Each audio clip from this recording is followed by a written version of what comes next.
नमस्कार दोस्तों। प्रस्तुत है इस्मत चुगताई की लिखी कहानी ये बच्चे। एक ज़माना था जब मेरा ख्याल था कि दुनिया में बच्चे के सबसे बड़े दुश्मन उसके माँ बाप और भाई बंद होते हैं। वो उसके दिल की बात समझने की कोशिश नहीं करते, बेजा जबरदस्तियों से उनकी उभरती हुई ताकतों को कुचल देते हैं। यही वजह है कि जब बड़े हो जाते हैं तो बजाय मुकम्मल इंसान बनने के चोर डाकू और उचक्के बन जाते हैं। तभी तो हमारा देश तरक्की नहीं कर पाता। लेकिन खुद माँ बनने के बाद मेरे ख्यालात ने एकदम से पलटा खाया और यकीन हो गया कि आजकल के बच्चे की कुछ ज़रूरत से ज़्यादा हठीले, बेचैन और मुंहजोर पैदा हो रहे हैं। उनकी तामीर में ही कोई खराबी पैदा हो जाती है जो उन्हें जंगली बना देती है। अगर सलीके से बच्चे पैदा किए जाए तो हमारे देश के दलित दर दूर हो जाएंगे। इसी सिलसिले में मैंने साइकोलॉजी से मदद लेनी चाहिए और जी भरकर तहलील ए नफीस कर डाली, मगर बेकार, क्योंकि मुझे जल्दी ही मालूम हो गया कि ये जिस पगडंडी पर मैं बहक चली हूँ ये कुछ भी नहीं, दुनिया के बीचों बीच खत्म हो जाती है। मेरे दोनों ख्याल गलत थे। न माँ का कसूर है, न बेचारे बच्चों का कसूर।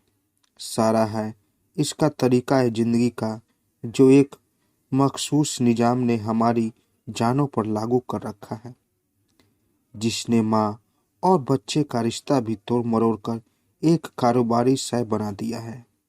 अव्वल तो बच्चों के ख्याल ही से एक माँ लहर उठती है, जिस्मानी फोक्त के डर से नहीं, इस डर से कि घर में एक और खाने वाला मुंह बढ़ा है, एक और जिस्म ढांकने की फिक्र बढ़ी है। फिर अगर लड़का है तो खैर खुदा न करे, लड़की है तो एक और तवान भुगतने को तैयार हो जाइए, उसकी शादी ब्याह की फिक्र। लोग कहते हैं कि गरीबों को अदब से सरोकार रखना चाहिए और ख्वाह मख्वाह सरकार से न उलझना चाहिए। तो भाई, यहाँ किसे सरकार से दस्त ओ गरीबा होने का शौक है? अब हमसे हमारा क्या कसूर कि जिंदगी के हर मोड़ पर सरकार से मुठभेड़ हो जाती है। कितना ही दिल को समझाए, अब यकीन नहीं आता कि हमारी मुसीबतों के बढ़ावे में देवी देवता या तकदीर का हाथ है। अब हम पहचान चुके हैं कि किसका हाथ है, जिसने अपने भयानक शिकंजे में हमारी जिंदगी की जरूरियात को दबोच रखा है। वो मुनाफाखोर चोर बाजारियों का हाथ, जो हमारी सरकार की लगामें थामे है और जिसके इशारे पर हमारे ऊपर फील ए मस्त हमले करता है। और हम ये सब कुछ इसलिए समझ गए हैं कि हमारे सामने रूस की शानदार मिसाल है, जहां निजाम मजदूरों और किसानों का है, जो उन्होंने बरसों की मेहनत और कुर्बानियों के बाद खुद अपने लिए तामीर किया है। रूस में बच्चा जंजाल नहीं, मुल्क का एक ताकतवर बाजू है, मुल्क की दौलत है, जहां पैदाइश से पहले ही माँ की तकलीफी आजमाइशों को मरहबा कर आने वाले मेहमान की आव भगत शुरू हो जाती है। उसके बार बर्दारी के काम नहीं लिए जाते, बल्कि उसकी सेहत को और बढ़ाने के लिए हल्के हल्के दिलचस्प काम लिए जाते हैं। उसके लिए बाकायदा खास खुराक का राशन मुकर्रर हो जाता है। अब जमाना गरीब हो जाता है तो उसे अच्छे जच्चा खाने में भेज दिया जाता है, जहां वो बड़े सुकून से आराम से जन्म देती है। गुलाम मुल्कों में जच्चाए फौरन ही मेहनत मजदूरी पर मजबूर हो जाती है, जिसकी वजह से अपनी रही सही ताकत खो बैठती है। मगर रूस में जब तक बच्चा को डॉक्टर इस काबिल नहीं समझते, नर्सिंग होम में ही रहने देते हैं। जब मुकम्मल तौर पर चाको चौबंद हो जाती है, तब वो काम पर लौटती है। यहाँ वो बच्चे को कमर पर लाद कर नहीं लाती, जैसे हमारी मेहनतकश औरतें को करना पड़ता है कि दूध पीते बच्चे को सड़क के किनारे रेत धूल में डालकर खुद काम पर जुट जाती है। रूस के सुनहरे देश में बच्चों के घर में जहां मोहब्बत करने वाली नर्सें और मसाक डॉक्टर उसकी देखभाल करते हैं, दिन भर बच्चे वहां बड़े आराम से रहते हैं। शाम को माँ उन्हें अपने घर ले जाती है। हमारे यहाँ दूसरे से तीसरे बच्चे के आने की खबर से ही माँ बाप के होश उड़ जाते हैं। पहले तो मोहल्ले टोले की फनकार रवैया उसको अल्टीमेटम देने की कोशिश करती है, जिसकी वजह से मुल्क में हजारों औरतें मौत के घाट उतार दी जाती है या सदा की रोगी बन जाती है। मगर रूस में जरखेज होने को जुर्म या गुनाह नहीं समझाता, बल्कि जैसे अच्छे फल फूल पैदा करने पर काश्तकार की शोहरत होती है, उसी तरह ज्यादा बच्चे वाली माँ को तमगा या इनाम मिलता है। वहाँ ये सारे बच्चे माँ की छाती पर मूंग दलने को पीले नहीं रहते, न मोहल्ले टोले का नातिक बंद करने को उचक्कों के गिरोह मजबूत करते हैं, बल्कि उनके लिए भी घर होते हैं जहाँ उनकी तामीम व तरबिया का पूरा ख्याल रखा जाता है। यूँ तो अमेरिका और इंग्लिस्तान में भी ऐसे बिल्डिंग मौजूद है जहाँ बच्चों को रखा जाता है, मगर हम देखते हैं कि इन मुल्कों के बच्चे छोटी सी उम्र में ही निहायत गंदी आदतों के शिकार हो जाते हैं। अमेरिका के मुखबिर बड़ी फिक्र में है कि ये बच्चे इतने गुमराह क्यों पैदा हो रहे हैं और वो बैठ बढ़ कर नफ्सियाती तवज्जुहें ढूंढ रहे हैं। हालांकि बात सीधी सादी है।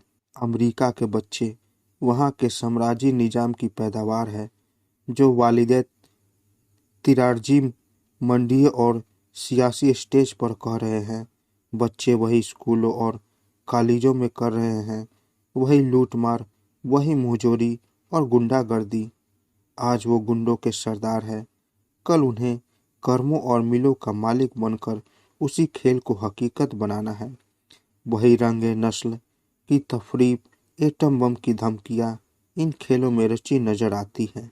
इन मुल्कों को तो फक्र करना चाहिए कि उनकी आइंदा नस्लें इतनी होनहार पैदा हो रही है। तो फिर ये हैरत और तसल्लुफ कैसा? इस फिजा में पलने वाले बच्चों पर कोई तालीम, कोई तरबियत असर न डाल सकेगी। सबसे बड़ी तरबियत अमल है, और रूस की गवर्नमेंट का अमल वहाँ के आवाम में झलकता है। हर रूसी बच्चा इस अमल का अक्स लेकर जिंदगी में कदम रखता है। इसके अलावा बच्चों के लिए वहाँ आहिदा सिनेमा घर, थिएटर और लाइब्रेरियाँ हैं, जहाँ उन्हें खेल ही खेल में मेहनत कश और मुफीद इंसान बनने की तालीम दी जाती है। तबीयत के रुझान को देखकर उसका आइंदा फ़र्ज ज़िंदगी मुकर्रर किया जाता है। वहाँ उन्हें बताया जाता है कि एक मेहनतकश, एक फनकार, वो ख्वाह कि किसी मुल्क और किसी रंग और नस्ल का हो, सारी दुनिया की दौलत है और उसकी अपनी दौलत है, और अपने मुल्क के लिए दौलत खरीद कर नहीं, खुद अपने कुव्वत बाजू से पैदा की जाती है। बच्चों को मिली में भारी काम नहीं दिए जाते ताकि उनकी बढ़वार न मारी जाए। वो माएँ जिनके बच्चे दिन रात उन घरों में रहते हैं, अपने काम से लौटकर वहाँ जाती है और वहाँ अपने ही नहीं हजारों और बच्चों को कलेजे से लगाकर ममता ठंडी कर सकती है। रूस के दुश्मन कहते हैं कि इत्तेजाई की जिंदगी ने घरेलू जिंदगी को फना कर दिया है। इन अहकामों को कौन समझाए कि रूस में एक मांझ को भी बच्चे गोद लेने की जरूरत नहीं है। मुल्क के सारे बच्चे ही उसके बच्चे हैं। सारा मुल्क ही एक खानदान है, जहाँ न बच्चों की कमी हो सकती है, न बाप बाप की। मगर हमारे मुल्क में हमारी सरकार की राय है कि शक्कर के दाने गिन गिन कर माए बच्चों को जन्म दे, न जरूरत से ज़्यादा बच्चे पैदा होंगे, न शक्कर की कमी पड़ेगी, क्योंकि अब ये डर हो गया है कि कम्युनिस्ट माँ के पेट ही के बच्चों के कान में सरकार के खिलाफ भड़काने वाली बातें फूंक देते हैं। तभी तो आजकल के बच्चे जन्म से शक्कर और दूध के लिए मुंह फाड़े पैदा होते हैं। इसलिए हमारी मेहरबान सरकार ने अनाज उगाओ की स्कीम से ज़्यादा जोर शोर से बच्चा न उगाओ की स्कीम चालू करने की ठान ली है। ऐसे मुल्क में अगर कोई ठीक बच्चा आन की टपकता है तो वो एक मुसीबत समझा जाता है। लोग कहते हैं बच्चे आँख का नूर, दिल का सुरूर होते होंगे, मगर हमारी आंखें तो आंखों के इस नूर को नाकाफी और गलत खुराक की वजह से बुझते दिए की तरह कांपता देखती है। जिस बच्चों को देखते दुनिया भर के रोग जाने को चिमटते नजर आते हैं। खून की कमी शिकायत तो आम होती है, जिसकी वजह से आए दिन बीमारियों का शिकार होते रहते हैं। अस्पतालों में नन्हे नन्हे मुरझाए हुए फूल हजारों की तादाद में क्यों खड़े रहते हैं। सड़कों पर लाखों मासूम हाथ हमारी तरफ भीख के लिए फैले नजर आते हैं और हमारा जमीर इस तमाचे से तिलमिला कर रह जाता है। जिस उम्र में रूस के बच्चे खेल कूद कर सेहत बनाते हैं, हमारे बच्चे रोजी की फिक्र में परेशान फुटपाथ पर पाटियां लिए बैठने में गुजार देते हैं। रूस में 14-15 वर्ष की लड़कियां यूनिवर्सिटी की डिग्री की तैयारी करती है और हमारे मुल्क की इस उम्र की ज़्यादातर लड़कियां फिल्मी गीत गुनगुनाकर साजन को पुकारने में गुजार देती है। रूस में हर बच्चे को मुफ्त तालीम दी जाती है, बल्कि जबरिया या तालीम दी जाती है, और हमारे मुल्क के तालीम उल्टी जबरिया तालीम हासिल करना चाहते हैं तो उन पर लाठी चार्ज होते हैं, गोलियां चलती है और उन्हें सजाएं दी जाती है। स्कूल में दाखिल ही नहीं किया जाता। अब तो नाम निहात तालीम के दरवाजे भी बंद होते जा रहे हैं। हमारी गवर्नमेंट इल्म को हिमाकत समझकर फीस बढ़ाती जा रही है। जाहिर है, जहाँ पेट की आग बुझाने से ही फुर्सत नहीं मिलती, वहाँ तालीम के लिए खर्च कहाँ से लाए। दूसरे हमारे नेताओं का ख्याल है कि तालीम हासिल करने के बाद लोग मेहनत से जी चुराने लगते हैं, मगर हम जानते हैं कि हमारे नेता तालीम से क्यों डरते हैं। क्योंकि वो जानते हैं कि बासर इंसान का खून आसानी से नहीं चूसा जा सकता। पढ़ लिख कर वो अपनी अमरीकी ब्लॉक की तालीम के इरादे तक महदूद कर तो हैसियत है कि, मगर मुश्किल ये है कि वो रूस की तालीम पर भी नज़र डालने लगते हैं, जो उसे मशीन में पीसने, हलों में जोते जाने और कारखानों में नाकाफी मुआवजे पर जुटे रहने के खिलाफ बगावत पर उभारती है। हिंदुस्तान की माएँ जब रूसी बच्चों की तरफ देखती है तो वो अपने लालों के लिए वही सहूलतें मांगने लगती है जो उन्हें मयस्सर नहीं। अभी तो हुकूमत के दुश्मनों के कैंप में जा शामिल हो जाती है, मगर हमारी ममता महदूद नहीं। हमें रूस के बच्चों से प्यार है, वहाँ की खुशनसीब माँओं से प्यार है। वो ख्वाह किसी मुल्क, रंग और नस्ल के बच्चे हो, दुनिया के बच्चे दुनिया की माँओं के बच्चे हैं। वे हमारे बच्चे हैं। उन पर ये मंडराते हुए गिद्ध छापा न मार पाएंगे। हम दुनिया के बच्चों के लिए, इंसानियत के मुस्तकाबिल के लिए हर मकरूर ताकत से मुकाबला करेंगे। हमने जो कुछ अपनी ज़िंदगी में खोया, अपने बच्चों की ज़िंदगी में पाने की कोशिश करेंगे। हम उनके लिए उनका मुस्तकबिल पुनः अमर और रोशन बनाने के लिए अपनी जान की बाजी भी लगा देंगे। मुबारक है वो मुल्क जहाँ बच्चा सच्चे मायनों में आंखों का नूर और दिल का सुरूर है। मुबारक है वो मुल्क जो इंसानियत का मुहाफिज है, जहाँ औरत माँ बनकर पछताती नहीं बल्कि निस्वार्थ हो को चार चांद लगाती है और फक्र के साथ अपनी कोख की दौलत को फलता फूलता देखती है। आज रूस की 32वीं सालगिरह के मौके पर हम अदद करते हैं कि रूस के अजाइम को मिसाल राह पर बनाकर हम अपने बच्चों को मुस्तकबिल भी उतना ही रोशन, उतना ही शानदार बनाएंगे जैसा रूसी बच्चों का है। हमारी ये जंग हमारे बच्चों की खातिर है।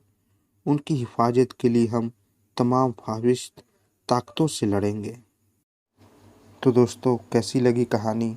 अगर आप लोगों को कहानी अच्छी लगी हो तो मेरे चैनल को ज़रूर सब्सक्राइब करें और साथ साथ बेल आइकन को भी ज़रूर दबाएं ताकि मेरी कहानी सबसे पहले आप तक पहुंचे। तो दोस्तों, मिलते हैं एक नई कहानी के साथ एक नए वीडियो में। तब तक के लिए नमस्कार।